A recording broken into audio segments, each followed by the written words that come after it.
नमस्ते। Welcome to the Ayurveda land.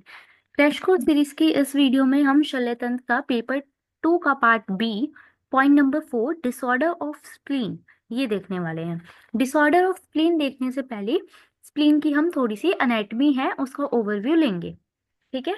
अगर बात करी जाए एनाटमी की तो क्या बोल रखा है इसकी पोजीशन के बारे में कि जो स्प्लीन है वो लेफ्ट हाइपोकॉन्ड्रियम और पार्शियली एपिगैस्ट्रिक रीजन जो है मतलब एपिगैस्ट्रियम वाला जो पार्ट है वहां पे लोकेट कर दिया है। ये हमारा एब्डोमेन है। तो हमने क्या बोला कि लेफ्ट हाइपोकॉन्ड्रिक में और एपिगेस्ट्रियम में पार्शियली तो मतलब यहाँ पे कहीं ये लोकेट कर रही है। ओके। शेप की अगर बात करी जाए तो ये वेज शेप ऑर्गन होता है और ये इंट्रापेरिटोनियल ऑर्गन होता है। मींस पेरिटोनियम के बीच में जो स्पेस है ना, पेरिटोनियम वाला जो स्पेस होता है अंदर वहां पे ये लोकेट करता है, ऐसा बोल रखा है, स्पेस में लोकेट करता है इसलिए इंट्रापेरिटोनियल बोला है। और इसका कलर क्या है, पर्पल कलर का होता है। सरफेस की बात करी जाए तो डायफ्रैग्मेटिक सरफेस और विजरल सरफेस दो सरफेस हमें देखने को मिलेंगे। और बोल रखा है कि स्प्लीन ना एक हाईली वस्कुलर ऑर्गन भी होता है। और सप्लाई की बात करी गई है यहाँ पे, आर्टेरियल सप्लाई स्प्लेनिक आर्टरी करती है, वीनस ड्रेनेज यहाँ पे स्प्लेनिक वेन के थ्रू हो रहा है, और नर्व सप्लाई जो है वो सीलिएक प्लेक्सिस के थ्रू किया जा रहा है। देखिए हमने यहाँ पे क्या देखा है, इमेज में देखते हैं। यहाँ पे बोल रखा है कि ये स्प्लीन है, ये वेज शेप ही दिख रही है, पर्पल कलर की है। आपको यहाँ पे स्प्लेनिक आर्टरी भी देखने को मिल रही होगी। ये आपकी स्प्लेनिक आर्टरी, ये आपकी स्प्लेनिक वेन जो है ब्लू कलर की। ओके। तो हमने क्या बोला कि इसके दो सरफेस भी होते हैं। ठीक है। कौन कौन से सरफेस की बात करी हमने, एक तो डायफ्रेगमेटिक एक विजुअल सरफेस। तो डायफ्रेगमेटिक सरफेस ना यहाँ ऊपर की साइड होता है क्योंकि इसके ऊपर डायफ्राग्राम ऐसे लाई करता है। और ये थोड़ा हमारा गैस्ट्रिक वाला रीजन है, मतलब कि ऑर्गन्स के पास जो सरफेस आ रहा है कांटेक्ट में उसको इन्होंने विजुअल सरफेस बोल दिया। जैसे कि ये वाला पोर्शन कोलोन के कांटेक्ट में है तो कॉलिक सरफेस, ये वाला गैस्ट्रिक के कांटेक्ट में आ रहा होगा तो गैस्ट्रिक सरफेस, तो ये विजुअल सरफेस में आ गया। और इधर से यहाँ पे हमारा डायफ्राग्राम होता है तो वो डायफ्रेगमेटिक सरफेस हो जाता है। तो और यहाँ से जहाँ से ये एंटर कर रही है हमारी स्प्लेनिक आर्टरी स्प्लेनिक वेन्स, इस रीजन को हम क्या बोलते हैं, जहाँ से ये एंटर करती है हाइलस कहते हैं या हाइलम कह सकते हैं। ओके। अब हम देखते हैं। देखिए यहाँ पे एक और ना सरफेस दे रखा है, रीनल सरफेस। ये तीनों है ना, ये सारे हम जो ऑर्गन्स के कांटेक्ट में आ रहे हैं उसी को यहाँ पे विजुअल सरफेस बोल रखा है। तो हमने यहाँ पे एक थोड़ी सी एनाटमी देख ली कि स्प्लीन दिखता कैसा है, उसकी लोकेशन क्या है वो देखिए। एक बार लोकेशन को अगर आप देखना चाहते हैं तो आप यहाँ देख सकते हैं। देखिए 2 मिनट। इस केस में देखिए आप यहाँ पे आपको जो स्प्लीन है वो आपको यहाँ देखने को मिल जाएगी। देखिए यहाँ पे हमारा स्टमक स्टमक दिख रहा है। ठीक है। ये लेफ्ट साइड में यहाँ पे जो आपको कलरफुल सा दिख रहा है ये स्प्लीन है। ठीक है। यहाँ से ऐसे डायफ्राग्राम जा रहा है तो ये वाला ऑर्गन हमारा यहाँ पे जो सरफेस आ रहा है ये डायफ्रेगमेटिक सरफेस है। ये देखिए ये स्टमक के कांटेक्ट में है, पीछे से ये थोड़ा सा रीनल के कांटेक्ट में है। यहाँ पे देखिए पेनक्रियास की टेल यहाँ पहुंच रही है, नीचे कोलोन से कांटेक्ट हो रहा है। तो ये वाला पोर्शन जो सरफेस है वो हमारा विजुअल सरफेस हो जाएगा। तो इस तरीके से ये बॉडी में होती है, ये हमने देख लिया। चलिए आगे चलते हैं।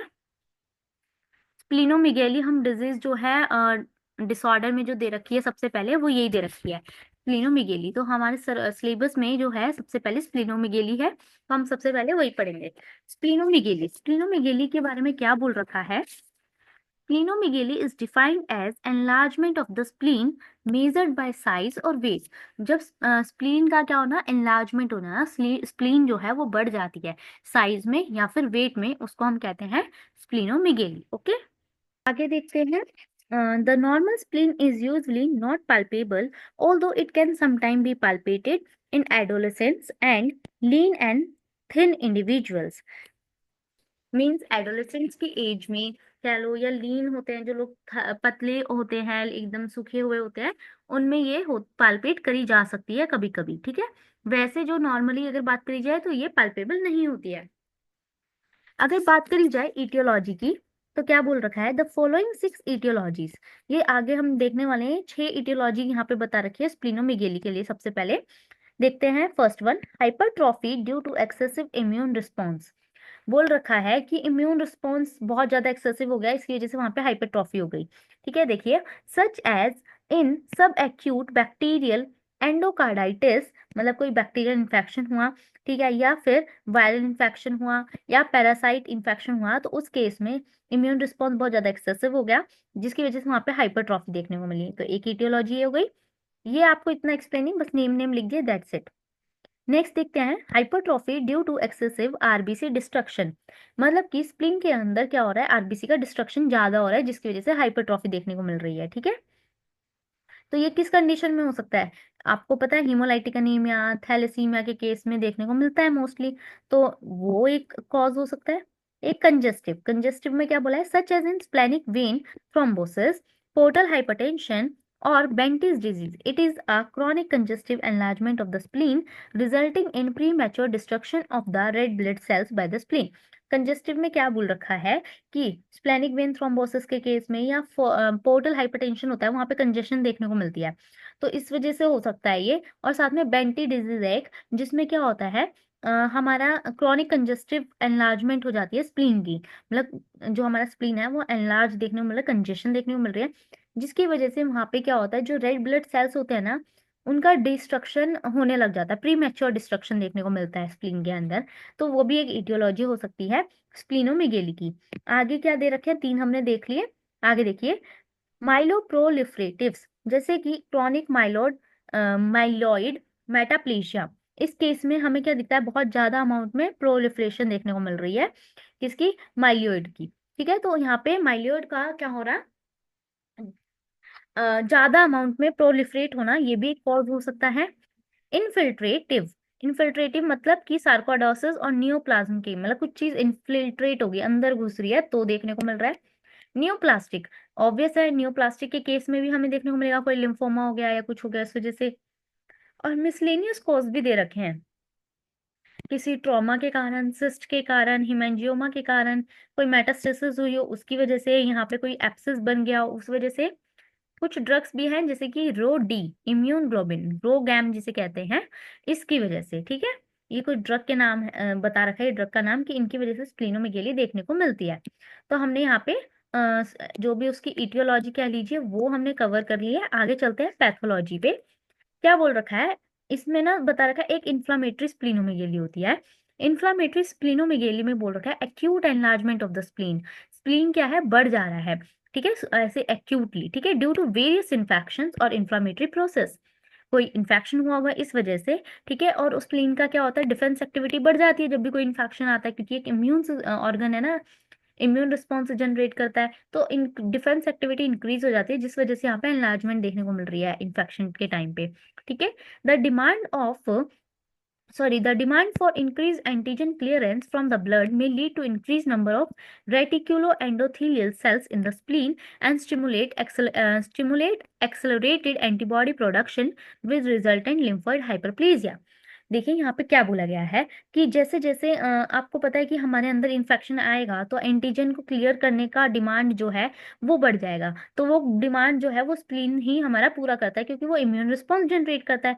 तो कैसे करता है, मतलब जब वो इम्यून रिस्पॉन्स जनरेट कर रहा होगा ना, तो वहां पे क्या होता है कि स्प्लीन के अंदर रेटिकुलो एंडोथेलियल सेल्स जो होते हैं ना, उनका नंबर बढ़ जाता है, उनका नंबर बढ़ जाता है, जिसकी वजह से क्या हो पाता है, एंटीबॉडीज का प्रोडक्शन ज्यादा हो पाता है, ठीक है, इन्फेक्शन को खत्म करने के लिए। तब ये देखने को मिलती है हमें इन्फ्लामेटरी स्प्लीनोमेगेली।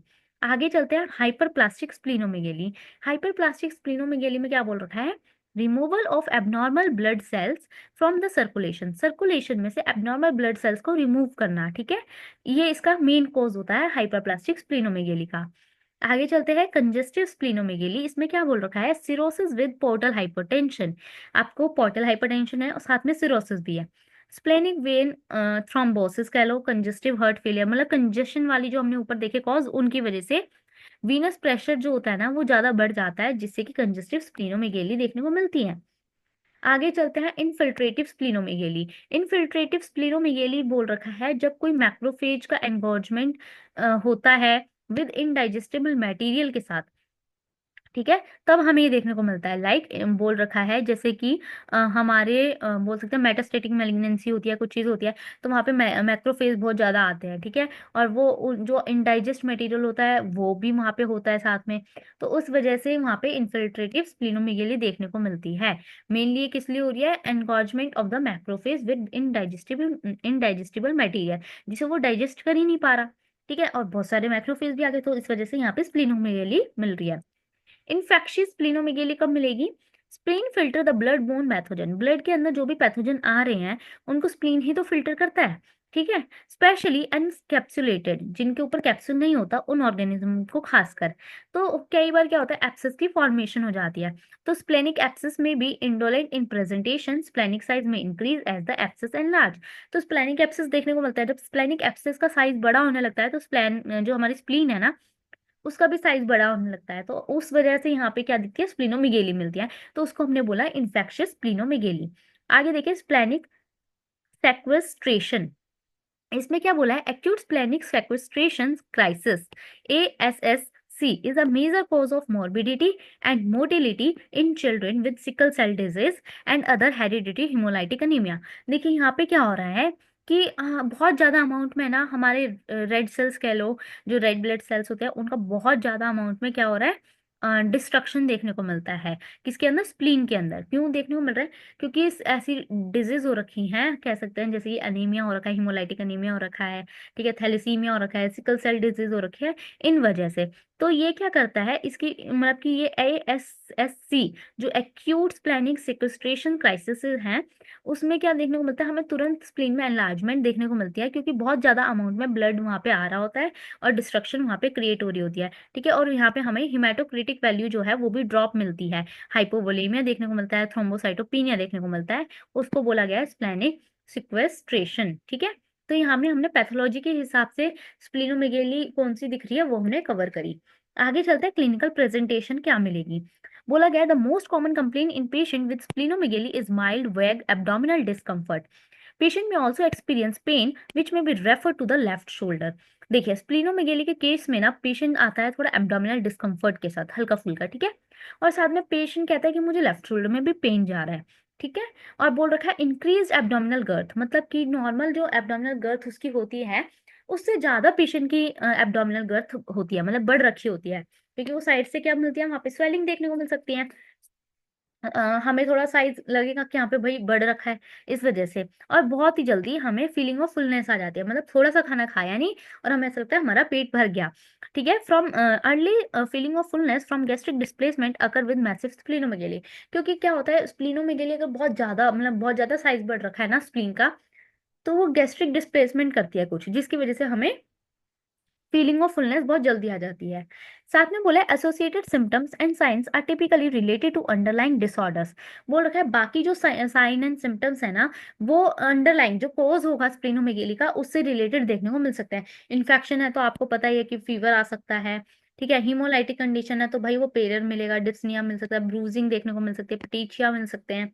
और कंजेस्टिव है तो लीवर डिजीज भी के जो हिस्ट्री है वो देखने को मिल सकती है। न्यूप्लास्टिक में वेट लॉस मेनली देखने को मिलेगा। स्प्लेनिक वेन थ्रोम्बोसिस में पेनक्रेटाइटिस मिल सकता है। और सिरोसिस हो रखा है तो अल्कोहलिज्म और हेपेटाइटिस ये भी देखने को मिल सकता है। मतलब कि जो कॉज है ना, उनके भी सिम्टम्स यहाँ पे देखने को और मिल सकते हैं। ठीक है, आगे चलते हैं, पर एब्डोमिनल एग्जामिनेशन कैसे करनी है। देखिए क्या बोला है, splenic size is not a reliable guide to splenic function. Splenic size से ना आप ये गाइड नहीं कर सकते कि स्प्लेनिक फंक्शन सही से हो रहा है या नहीं हो रहा है। ठीक है, and palpable spleen are not always abnormal. अगर किसी को पल्पेबल स्प्लीन, मतलब किसी पेशेंट में आपको पल्पेबल स्प्लीन मिल रही है, तो जरूरी नहीं है वो एबनॉर्मल ही हो। ठीक है, patient with chronic obstructive pulmonary disease, COPD के साथ जो पेशेंट आते हैं या जिनका डायफ्राम थोड़ा लो होता है, उनमें पल्पेबल स्प्लीन हमें देखने को मिलती ही है। ठीक है, तो इन्होंने बोल रखा है कि स्प्लीन अगर आपको पल्पेबल मिल रही है, इसका मतलब ये नहीं है कि एबनॉर्मल कंडीशन है ही है। ओके, आगे देखते हैं, physical examination should include palpation with the patient in the supine and the right lateral decubitus position. यहाँ पे बोल रखा है कि पेशेंट को हम क्या करते हैं, सुपाइन पोजीशन में लेटाते हैं और राइट लेटरल डेक्यूबिटस पोजीशन।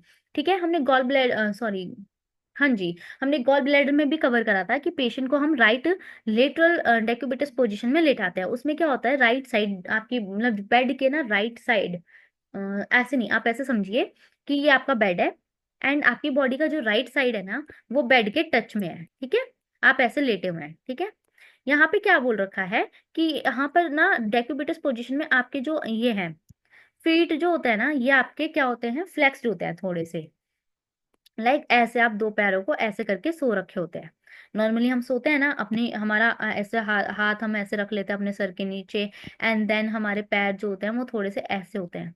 तो ये हमारी डेक्यूबिटस पोजीशन होती है। और इसमें राइट साइड अगर बोला गया तो आपका राइट साइड जो है आपकी बॉडी की राइट साइड वो बेड के कांटेक्ट में होगी। अगर लेफ्ट साइड बोला है तो लेफ्ट साइड आपकी बॉडी के कांटेक्ट में होगी। ओके, यहाँ पे क्या बोला है, आपकी आपको राइट लेटरल डेक्यूबिटस पोजीशन बोली गई है। राइट लेटरल डेक्यूबिटस पोजीशन आपकी कौन सी, राइट साइड आपकी बेड की टच में आ रही है, मतलब ऊपर साइड आपका क्या आ रहा है, लेफ्ट साइड आ रही है। लेफ्ट साइड पे ही हमारी क्या होती है, स्प्लीन होती है।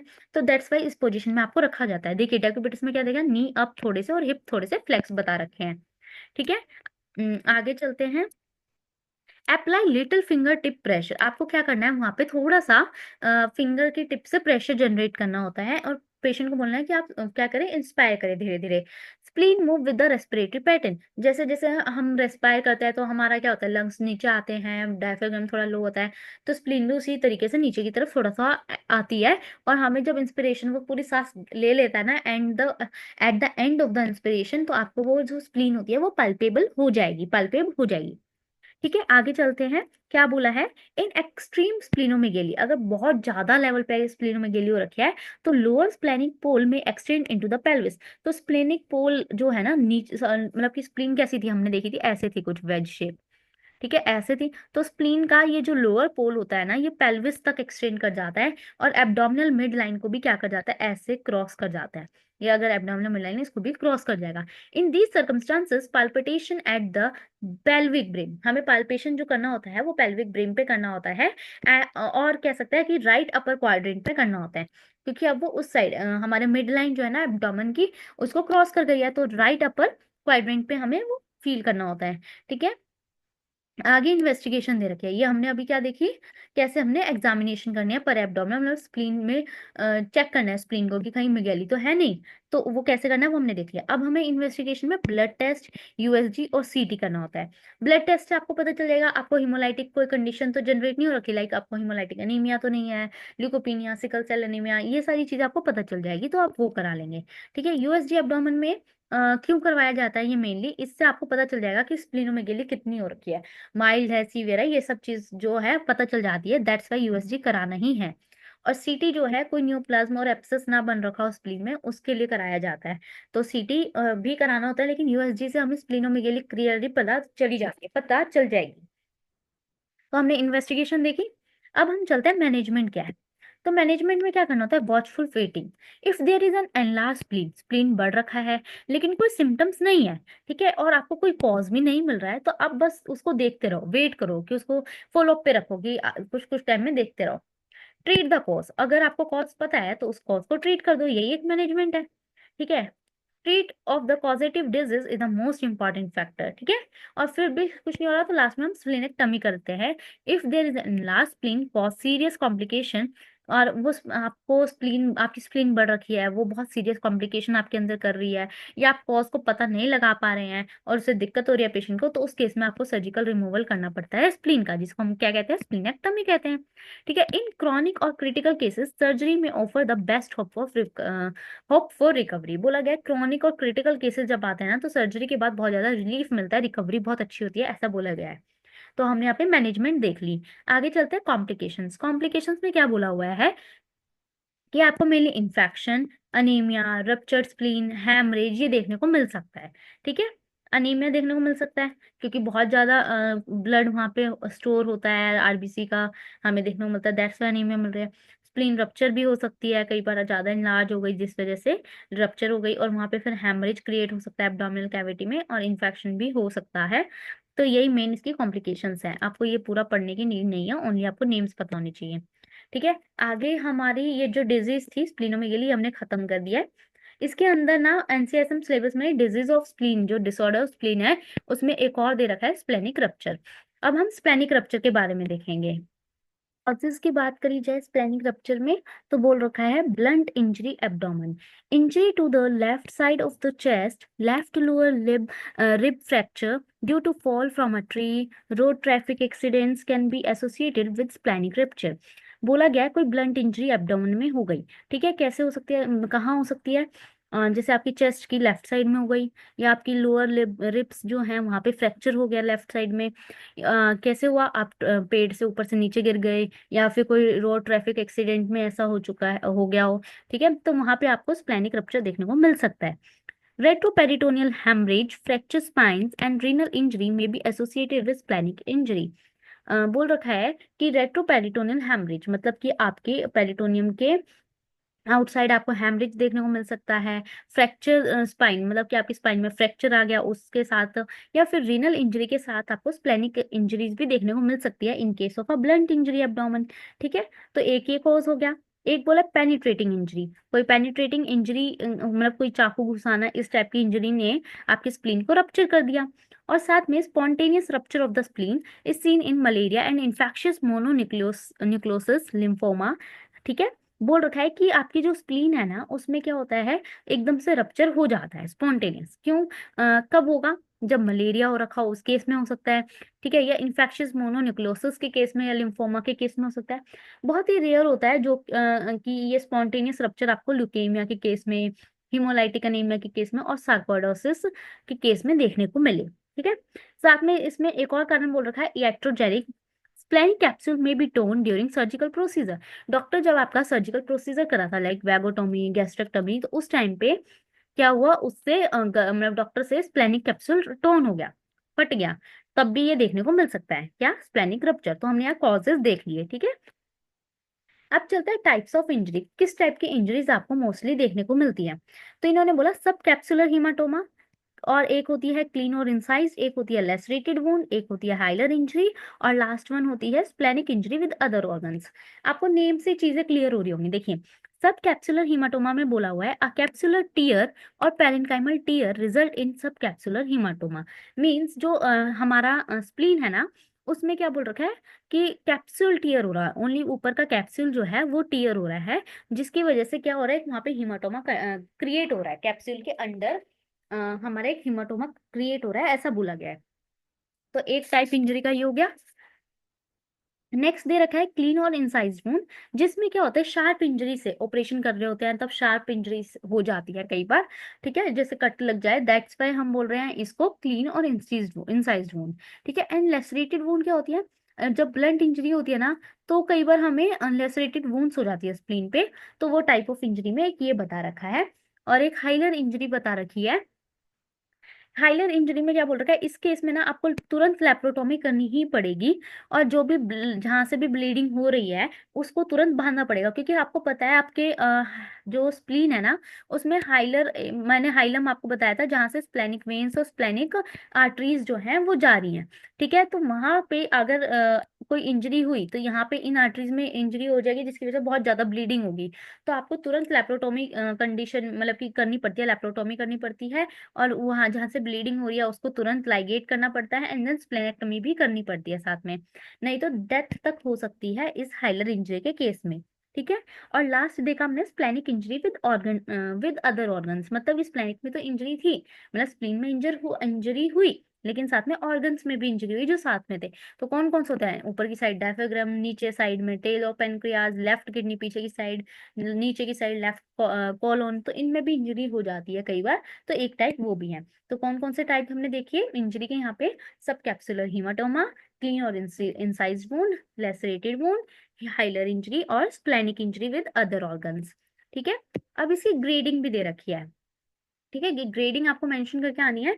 एक होता है ग्रेड 1, एक होता है ग्रेड 2, एक ग्रेड 3, एक ग्रेड 4 और एक ग्रेड 5। ग्रेड 1 में क्या बोल रखा है? Non expanding. ठीक है, नॉन एक्सपेंडिंग सब कैप्सुलर हीमाटोमा। आपको यहाँ पे क्या मिलेगा? नॉन एक्सपेंडिंग सब कैप्सुलर हीमाटोमा देखने को मिलेगा जिसका डायमीटर लेस देन 5 सेंटीमीटर होगा। ठीक है, एंड ग्रेड 2 के केस में नॉन एक्सपेंडेड सब सब कैप्सुलर हीमाटोमा मिलता है 10 to 50% सरफेस एरिया के साथ। ठीक है, और non expanding intra parenchymal haematoma भी यहाँ मिलेगा, लेकिन उसका डायमीटर लेस देन 5 सेंटीमीटर होगा। ऊपर क्या था? सब capsular haematoma less than 5 centimetre in diameter, किसमें, ग्रेड 1 में नॉन एक्सपेंडिंग, और ग्रेड 2 में नॉन एक्सपेंडिंग सब कैप्सुलर हीमाटोमा जो है उसका सिर्फ 10 to 50% सरफेस एरिया में देखने को मिलेगा, और साथ में एक इंट्रापेरेन्काइमल हीमाटोमा भी देखने को मिलता है जो कि नॉन एक्सपेंडिंग ही होता है और उसका डायमीटर लेस देन 5 सेंटीमीटर ही होता है। और साथ में लेसरेशन देखने को मिलती है कैप्सुलर टीयर, मतलब कैप्सूल जो है उसका वो टीयर होता है, उसकी डेप्थ कितनी है टीयर की, 1 to 3 centimetre in depth, which doesn't involve trabecular vessel, जिसके अंदर ट्रेबिकुलर वेसल्स इन्वॉल्व नहीं होती उस टीयर में, ओनली कैप्सूल ही टीयर हुआ होता है, कितनी डेप्थ पे, 1 to 3 सेंटीमीटर में। एंड ग्रेड 3 में क्या बोल रखा है, एक्सपेंडिंग सब कैप्सुलर और more than 50% surface area, means यहाँ पे बोल रखा था ना सब कैप्सुलर वाला नॉन एक्सपेंडिंग है ग्रेड 1 और ग्रेड 2 में, यहाँ पे एक्सपेंडेड हो गया, और सरफेस एरिया यहाँ पे 50% था ग्रेड 2 में, यहाँ पे मोर देन 50% हो गया। और रप्चर्ड ब्लीडिंग भी देखने को मिल रही है, किसकी, सब कैप्सुलर इंट्रापेरेन्काइमल हीमाटोमा की, यहाँ पे ब्लीडिंग देखने को मिल रही है किसकी, सब कैप्सुलर और इंट्रापेरेन्काइमल हीमाटोमा की भी, ठीक है, ग्रेड 3 में। और इंट्रापेरेन्काइमल हीमाटोमा वहाँ पे less than 5 centimetre in diameter था, यहाँ पे more than 5 centimetre in diameter हो गया। और पेरेन्काइमल लेसरेशन जो थी वहां पे 1 to 3 सेंटीमीटर डेप्थ में थी, यहाँ पे मोर देन मतलब बढ़ता जा रहा है 3 सेंटीमीटर डेप्थ, ऊपर ट्रेबिकुलर वेसल्स इन्वॉल्व नहीं थी लेकिन यहाँ पे इन्वॉल्व हो गई हैं। तो ग्रेड 3 हमने देख लिया। ग्रेड 4 में देखिए क्या बोल रखा है, लेसरेशन इन्वॉल्विंग सेगमेंटल और हाइलर वेसल्स, लेसरेशन जो कि सेगमेंटल और हाइलर वेसल्स को इन्वॉल्व करती है साथ में, और वहां पे डीवस्कुलराइजेशन मोर देन 25% हमें देखने को मिल रहा है, ठीक है। और ग्रेड 5 में शैटर्ड और ए वल्स्ड स्प्लीन हमें देखने को मिलती है, और हाइलर डीवस्कुलराइजेशन हो गया होता है, और एंटायर स्प्लीन को हमें विद एंटायर स्प्लीन सेपरेशन बोल रखा है कि देखो ग्रेड 4 में क्या है कि डीवस्कुलराइजेशन हुआ है लेकिन मोर देन 25% ही हुआ है, ठीक है। हाइलर वेसल्स जो थी वहां पे जो हाइलम से क्रॉस कर रही थी वो इन्वॉल्व है, ठीक है, लेसरेशन भी है और हाइलर वेसल्स इन्वॉल्व भी है थोड़ी सी, और सिर्फ 25% डीवस्कुलराइजेशन हुआ है। बट ग्रेड 5 के अंदर क्या बोला है, हाइलर डीवस्कुलराइजेशन पूरी तरीके से हो गया है, स्प्लीन से बिल्कुल सेपरेट हो चुका है, ऐसा बता रखा है। और यहाँ पे आपको शैटर्ड या एवल्स्ड स्प्लीन देखने को मिलेगी, ऐसा बोल रखा है। तो ये ग्रेडिंग आपको याद होनी चाहिए।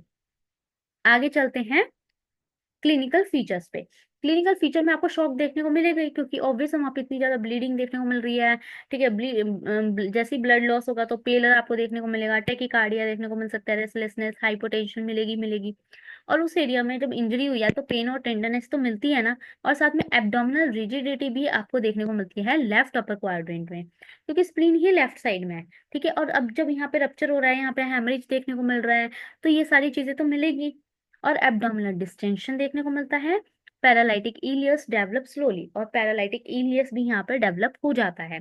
साथ में बोल रखा है कि left dullness in the left flank which doesn't shift, इस साइड ना आपको थोड़ी डलनेस देखने को मिलती है, किस साइड, लेफ्ट साइड पे, ठीक है। As the collected blood get clotted, वहां पे क्या होता है, जो ब्लड है ना वो कलेक्ट होके क्लॉट हो जाता है, इस वजह से ऐसा होता है कि हम जब परकशन करते हैं तो वहां पे डल साउंड क्रिएट होती है, जिसको क्या बोलते हैं, balance sign, very very important, ठीक है। आगे क्या बोला है, clot collected under the left side of the diaphragm irritated, होता क्या है, ये जो क्लॉट अब बन गया ब्लड का, उसने क्या करा, लेफ्ट साइड, जो लेफ्ट साइड पे बना है उसने ना डायफ्राम को इरिटेट कराया, वहीं पे राइट लेफ्ट साइड पे ऊपर की तरफ हमारा क्या था, डायफ्राम था, तो उस वो इरिटेट होता है। एंड द फ्रेनिक नर्व हमें पता है C3 से C4 जो होती है वो रेफर्ड पेन कॉज करती है लेफ्ट शोल्डर में, मतलब कि जैसे सिमिलर हमने गॉल ब्लैडर लीवर में पढ़ा कि राइट साइड जब इरिटेट होती है तो राइट शोल्डर में पेन जाता है डायफ्राम की, तो सिमिलरली यहाँ पे लेफ्ट साइड जो होती है डायफ्राम की इरिटेट होती है तो लेफ्ट शोल्डर में पेन जाता है, और रीजन वही है, फ्रेनिक नर्व की सप्लाई जो है दोनों साइड में सेम है, इस वजह से इसको क्या कहते हैं, केहर साइन, केहर साइन हो गया। तो ये हमने क्लिनिकल फीचर में बैलेंस साइन और केहर साइन हमने देखा, ये दोनों ही बहुत ज्यादा इंपॉर्टेंट है, ठीक है। आगे चलते हैं इन्वेस्टिगेशन। इन्वेस्टिगेशन में क्या बोला है, CBC देखेंगे, USG करा सकते हैं, CT करा सकते हैं, एंजियोग्राम करा सकते हैं, अभी हमने ऊपर देखा लेप्रोटोमी भी कराई जा सकती है, तो वो भी आप डाल, सॉरी सॉरी सॉरी, लेप्रोटोमी आप ट्रीटमेंट में डाल सकते हैं, यहाँ रहने दीजिएगा। एंजियोग्राफी, एंजियोग्राफी डायग्नोसिस पर्पस के लिए करी जाती है, ठीक है। And often angiographic embolization is to reduce the bleeding, और फिर बाद में एंजियोग्राफी के थ्रू ही हम एम्बोलाइजेशन करते हैं ताकि ब्लीडिंग जो है थोड़ी सी रिड्यूस हो सके। तो आप नॉर्मली एंजियोग्राम, CT, USG और CBC ये भी लिख देंगे, दैट्स इट, काफी है इतना। आगे आप चलिए ट्रीटमेंट पे। ट्रीटमेंट में क्या बोल रखा है, इनिशियल मैनेजमेंट में बताइए, एंटीबायोटिक देंगे तुरंत, यूरिनरी कैथेटराइजेशन लगाएंगे, नेजोगेस्ट्रिक ट्यूब, ये सारी चीजें आप स्टार्टिंग में करते हैं ना जब भी पेशेंट आएगा, तो वो करना ही है कि नेजोगेस्ट्रिक ट्यूब्स भी लगानी है, यूरिन कैथेटराइजेशन भी लगाना है और एंटीबायोटिक भी देनी है साथ में। लेकिन सर्जिकल मैनेजमेंट आपको क्या करनी पड़ेगी, हम वो देखते हैं। सर्जिकल मैनेजमेंट के अंदर इन्होंने बोला इमरजेंसी स्प्लीनेक्टमी, एकदम से आपको इमरजेंसी में स्प्लीनेक्टमी करनी पड़ती है, तो इसमें क्या करना होता है, अपने या तो मिड लाइन इंसिजन लगाया या लेफ्ट सब कोस्टल इंसिजन लगाया। When there is active bleeding with hypotension, hypotension देखने को मिल रही है और साथ में एक्टिव ब्लीडिंग भी है, क्यों, क्योंकि बहुत ज्यादा गहरा लेसरेशन हो रखा है, इमरजेंसी कंडीशन आ रखी है, तो उस केस में आपको इमरजेंसी स्प्लेनेक्टमी ही करनी पड़ती है, since it is quick, easy to perform and can be life saving. ये इजी भी होती है, जल्दी भी परफॉर्म करी जा सकती है और लाइफ सेविंग भी है। इसमें क्या करना होता है, आपको स्प्लेनिक आर्टरी पकड़ के उसको लाइगेट कर देना होता है, ठीक है, कहाँ पे लाइगेट करना होता है, at the upper border of the pancreas, pancreas के अपर बॉर्डर के पास पे आपको इसको लाइगेट कर देना होता है, followed by the splenic when, and फिर देन स्प्लेनिक वेन को भी आपको ऐसे ही लाइगेट करना होता है upper border of the pancreas पे, ठीक है, क्योंकि इस केस में क्या हो रहा है, ब्लीडिंग देखने को मिल रही है ना एक्टिवली, इसलिए करा जा रहा है। अब आगे देखिए, पार्शियल स्प्लेनेक्टमी में क्या बोल रखा है, अपर और लोअर दोनों के लिए बोल रखा है, it can be done by retaining either of the upper और lower polar branch of the splenic artery. इस केस में क्या बोल रखा है कि ये पार्शियल है, पार्शियल मतलब पूरी तरीके से नहीं, हाफ, तो हाफ तो ऊपर की या लोअर की, तो इसमें क्या बोल रखा है, जो स्प्लेनिक आर्टरी होती है ना, उसकी अपर या लोअर ब्रांच, ठीक है, लोअर पोल की ब्रांच पकड़ लो या अपर पोल की ब्रांच को हमने पकड़ लेना है, इनमें से ना एक को हमें रिटेन रखना है, मतलब दोनों को नहीं हटाना, एक को हटाना है और एक को ऐसे रहने देना है। Hence when one of the branch of the splenic artery is ligated, ligate करना होता है हमें एक ब्रांच को स्प्लेनिक आर्टरी की, ठीक है, the bleeding stop and a partial splenectomy can be done comfortably. इसमें एक ब्रांच को हम क्या करते हैं, लाइगेट करते हैं एंड देन फिर पार्शियल स्प्लेनेक्टमी हम डन कर देते हैं, ठीक है। After splenectomy the spleen can be cut into multiple pieces, और जब हमारी स्प्लेनेक्टमी हो जाती है ना, तो हम स्प्लीन को बहुत सारे मल्टीपल पीसेस में कट करते हैं और और उसको इम्प्लांट कर देते हैं with in the greater momentum. जो हमारा ग्रेटर मोमेंटम है ना, जो हमारे ग्रेटर कर्वेचर ऑफ स्टमक से जुड़ा हुआ है, वहां पे उसको इम्प्लांट कर दिया जाता है। The spleen survive because neovascularization and function like a spleen in the production of antibody, and this can be done in children। देखिए क्या बोला है, स्प्लेनेक्टमी हो गई, आपने स्प्लीन को निकाल लिया, उसके मल्टीपल पीसेस करे और उसको इम्प्लांट कर दिया ग्रेटर ओमेंटम में, ठीक है। अब स्प्लीन ना वहां सर्वाइव करेगी, क्यों सर्वाइव करेगी, क्योंकि उसका खुद का ही वस्कुलराइजेशन होता है, वो इतना वस्कुलर है, वो वस्कुलर ऑर्गन है, हमने पढ़ा है ना, तो न्यू वस्कुलराइजेशन हो जाता है, उसकी खुद की न्यू वेसल्स अपने आप ही रीजनरेट होती है, ठीक है। और बोल रखा है, और उसका फंक्शन ये है कि एंटीबॉडीज वो प्रोड्यूस करती है, तो इस तरीके से वो जो है वो सरवाइव कर जाती है स्प्लीन, ठीक है, और ये बच्चों में करा जा सकता है पार्शियल स्प्लीनेक्टमी, ठीक है। एक है स्प्लीनोग्राफी, इसमें क्या बोला है, it is a method of preservation of a spleen when the general condition of the patient is reasonably good. जब पेशेंट थोड़ा सही हालत में आता है ना, उस केस में ये करना चाहिए, जिसमें हम स्प्लीन को थोड़ा क्या कहते हैं, प्रिजर्व करने की कोशिश करते हैं, इसलिए करा जाता है। इसके अंदर स्मॉल टीयर को हम सूचर कर देते हैं क्रोमिक कैटगट वाले सूचर से, ठीक है, सूचर मटेरियल से, and can B draped using greater momentum, और उसके ऊपर हम स्प्लीन के ऊपर जो टीयर था उसको सूचर करने के बाद हम उसको रैप कर देंगे स्प्लीन को, किससे, ग्रेटर ओमेंटम से, तो इसको क्या कहते हैं, स्प्लीनोग्राफी कहते हैं, ठीक है। तो ये हमारी तीनों ही इंपॉर्टेंट है, आप तीनों मेंशन करके आएंगे, इमरजेंसी स्प्लेनेक्टमी, पार्शियल स्प्लेनेक्टमी और स्प्लीनोग्राफी, ठीक है, इजी भी है। अब आते हैं नॉन ऑपरेटिव मैनेजमेंट, कि नॉन ऑपरेटिव मैनेजमेंट आपको क्या लेनी होती है, व्हेन फैसिलिटीज आर अवेलेबल, जब फैसिलिटीज अवेलेबल होती हैं, तो splenic injury can be manage conservatively bye non operative management. अगर फैसिलिटीज आसपास अवेलेबल है, तो जो भी स्प्लेनिक इंजरी हुई है ना, उसको आप कंजर्वेटिव वे से भी मैनेज कर सकते हैं, ठीक है। बोल क्या रखा है, एब्सोल्यूट बेड रेस्ट पे रखो, उसे सिडेशंस दो, एंटीबायोटिक दो, प्रॉपर मॉनिटरिंग करते रहो। It is often supported by angiographic embolisation, अगर थोड़ा बहुत ब्लीडिंग हो भी रहा है तो उसको एंजियोग्राफिक एम्बोलाइजेशन के थ्रू क्या करता है, सपोर्ट कर सकते हैं। और स्प्लेनिक सैल्वेज रेट, मतलब कि वो ब्लीड होने का, और जो वो स्प्लेन के अंदर बहुत ज्यादा आरबीसी डिस्ट्रॉय हो रहा है, ब्लड लॉस हो रहा है, उसको हम इम्प्रूव कर सकते हैं। बट इट में कॉज थोड़ा पेन और स्प्लेनिक एब्सेस और इन्फेक्शन यहाँ पे होने के चांसेस होते हैं। Indication for non operative treatment, आप इंडिकेशन कहाँ इंडिकेट करोगे, non operative management, only splenic injury, none other associated, मतलब कि ओनली स्प्लेन में इंजरी हुई है, उसके साथ कोई अदर ऑर्गन्स में कोई इंजरी नहीं हुई है, तब आप दे सकते हो। मतलब कि ग्रेड 1, ग्रेड 2 और ग्रेड 3 इंजरी में आप कर सकते हो, जो हमने ऊपर ग्रेडिंग देखी थी ना, 5 टाइप्स हमने देखे थे ग्रेड के, 1 2 3। तो ये पहले, दूसरे और तीसरे में आप दे सकते हो, आगे नहीं दोगे क्योंकि यहाँ पे बहुत ज्यादा लेवल पे है, यहाँ पे डेंजर वाला जोन है, इसलिए हम नहीं देते हैं। इन 3 में आप दे सकते हो। ओके, तो यहाँ पे हमने स्प्लेनिक रप्चर भी खत्म कर लिया है। डिसऑर्डर ऑफ स्प्लीन के अंदर ओनली हमारे यही थे, दो ही थे, एक तो स्प्लीनोमेगेली था, एक स्प्लेनिक रप्चर था, तो दोनों ही हमने देख लिया है। अगर आपको इन नोट्स की पीडीएफ चाहिए तो आप हमसे कांटेक्ट कर सकते हैं इंस्टा पे, आप हमें वहाँ पे डीएम कर सकते हैं, और इंस्टा का लिंक हमने अपने डिस्क्रिप्शन बॉक्स पे दे रखा है। अगर आपको वीडियो अच्छी लगी हो तो please like share and subscribe करें, और अपने दोस्तों के साथ भी शेयर करें ताकि यूनिवर्सिटी एग्जाम्स में उनके भी अच्छे मार्क्स आ सके। Thank you so much.